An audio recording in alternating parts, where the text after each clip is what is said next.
half of 2022 has flown away like this. But as we are in the middle of the year, I decided to do a fun bookish tag called the mid-year book freakout tag.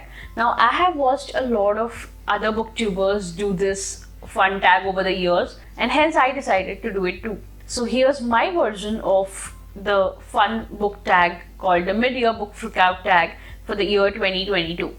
Hello, I am Prajakta and welcome to my channel Dancing Bibliophile.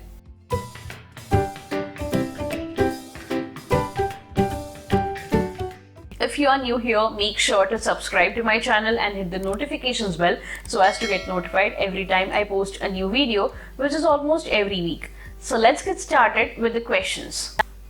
The first one is, which is the best book you have read so far in 2022? Now, I have read so many really good books this year that it is really hard to choose, but the book which has received absolute 5-star ratings from me is Undertow by Janvi Barua. I read the book in May and I have talked about it in the part 1 of my May reading wrap-up, which you can check here or from the link in the description box below. Janvi Barua does an excellent job of weaving intricate human relations and their emotions into a powerful narrative. This, coupled with the mesmerizing beauty of Assam, makes reading this book an enthralling experience. I read this book in just one day in around 1 or 2 sittings. Next up is best sequel you have read so far in 2022. Now, I had read Before the Coffee Gets Cold by Toshikazu Kawaguchi last year, and the concept of time travel and the emotional stories made me want to read the sequel as soon as possible. And I did read Before the Coffee Gets Cold, Tales from the Cafe, which is its sequel, this year, and it was my first read of 2022, and it did live up to my expectations in every possible way. The book has more stories of new customers just like the previous one, and the stories are so heartwarming and leave you wanting for more. Also, the Cafe Funiculi Funicula is such an interesting place that I would definitely love to visit. The next one is new release you haven't read yet but want to. Now, those who follow me on my Bookstagram might already know how much I love reading mythological retellings, and those who know anything about the epic of Ramayana would definitely know the character of Kaikeyi. Now, her behavior has always been debatable, and the new book by Vaishnavi Patel titled Kaikeyi tells us the story of Kaikeyi from a different perspective than what is popularly known to us. I had loved Palace of Illusions, which tells us the story of Mahabharata from Draupadi's perspective, and hence I'm really intrigued to read Kaikeyi as well.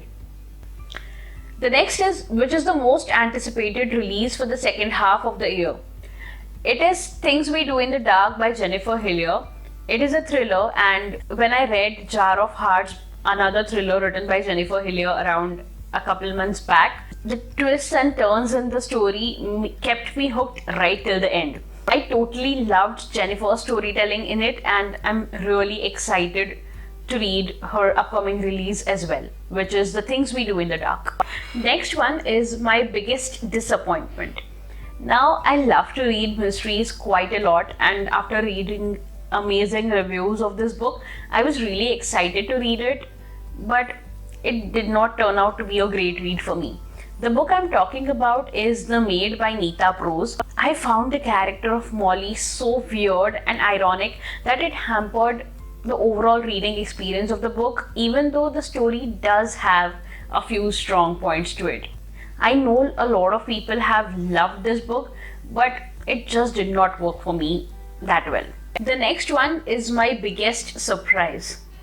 Now, I have taken up a reading project, #India Within Pages, where I read at least one book from each Indian state, and when I was researching for it, I found a book called Aimless in Banaras by Vishwanath Ghosh, which I read for the state of Uttar Pradesh.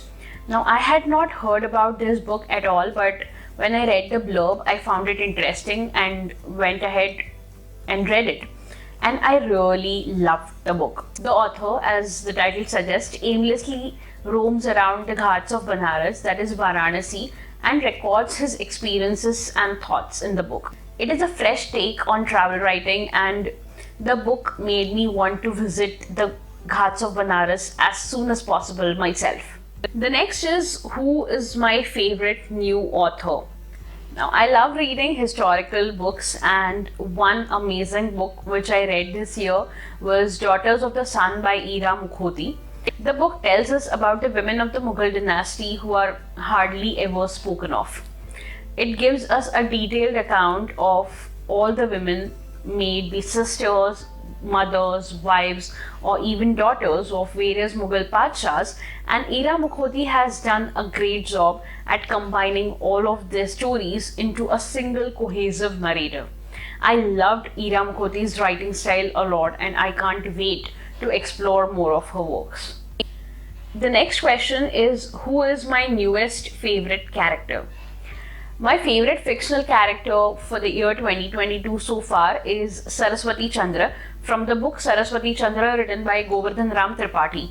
This book was originally written in Gujarati in the late 19th century and does contain some societal stereotypes prevalent in that era.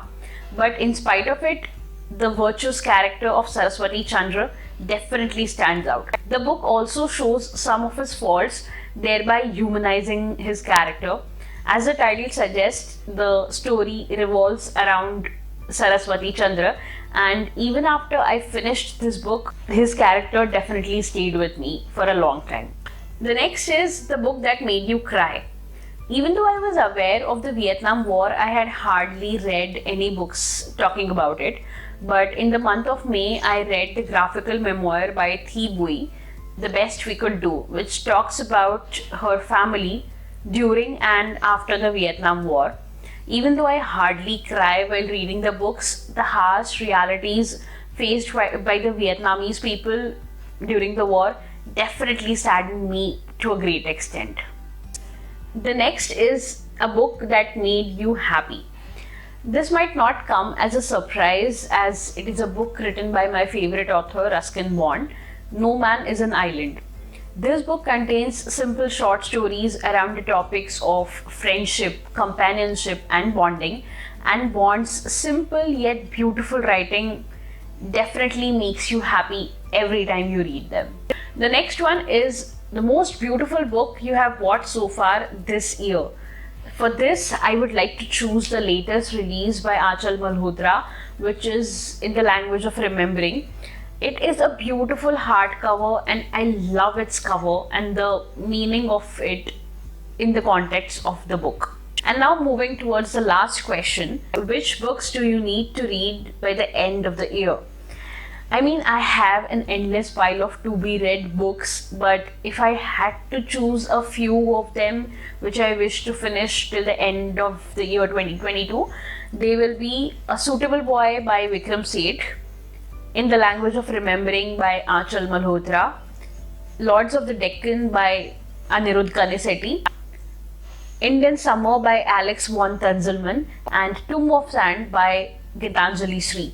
I really wish to finish reading all of them, and also a lot many other books in the upcoming 6 months of 2022. That was all for the mid-year book freakout tag. Do let me know if you liked my attempt at making a book tag video. And if you have found this video interesting, make sure to hit the like button and share this video with all of your friends and family. And before we part our ways, make sure you have subscribed to my channel and press the notifications bell so that you get regular video updates from Dancing Bibliophile. Until next time, keep reading. Bye-bye.